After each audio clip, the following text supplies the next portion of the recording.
I got to watch him first deal with war games. His first game, I think, was probably Dunkirk, and or diplomacy variants, code diplomacy.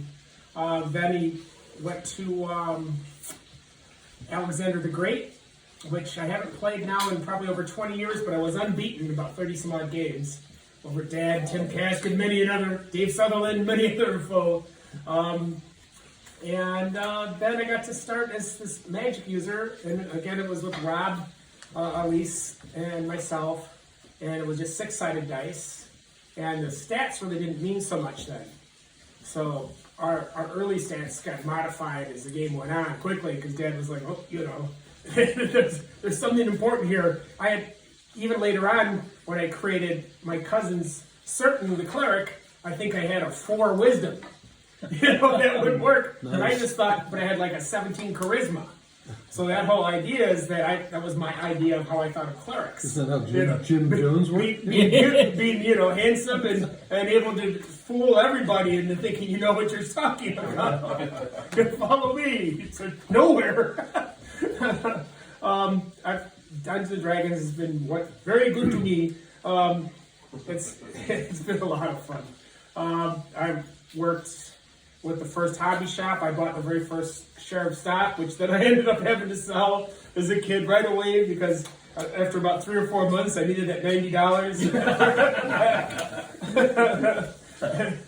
And so I think they went into their petty change to be able to do it at TSR to pay me in the cash to go out and do what I obviously needed at that time, whether it was a bike or who knows what. But, you know, we were at 330 Center Street when all that happened. Brian Bloom had gotten involved at that point. At first it was my dad and Don Kay. And Don Kay's wife was another lady that hated gaming and all this. And she wasn't very pleasant, but they had 2 kids. And he went to gaming to escape, and he knew my dad from childhood. From there, as TSR went on, it got me a part-time job while I was in school, just minimum wage to start with.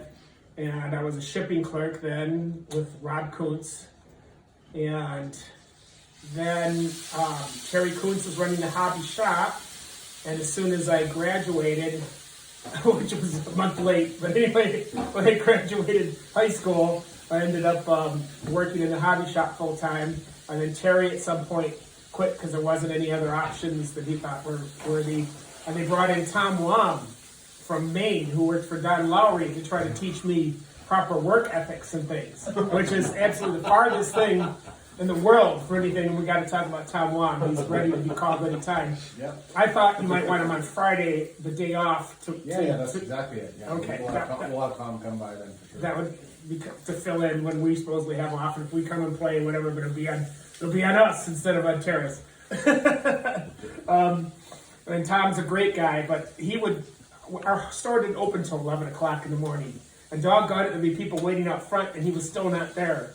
You know, somebody else would have to open the door and all this. So I just found it to be extremely funny. But he did incredible catalogs and great signage in the little store we had, and was a fine fellow and is one of my best friends. I met him when I was 13, and he's still my friend, and he's 75. Okay, and I'm 60. I've gotten to write a few things. I've got a great little children's story called Sammy Zala versus the Dueling Dragons that I wrote for some grandsons that I had through a marriage. And that lady is now deceased. And my contact with the children has mostly disappeared. Sam's now 18. And I'm engaged to a wonderful gal, Donna, full of happiness, and she actually plays some games. She has no idea about games, but she's getting into it, and we've used her house often for gaming. And if somehow any of you would come back into the area at another time, it would be very possible to set up a game at Donna's house.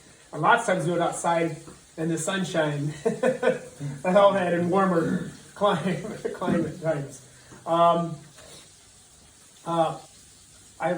Besides that, the children's book that I've got copies of, I've written something that now has just been put out again for 5th edition, and Troll Lords just did it, and it's the Lost City of Gaxmore.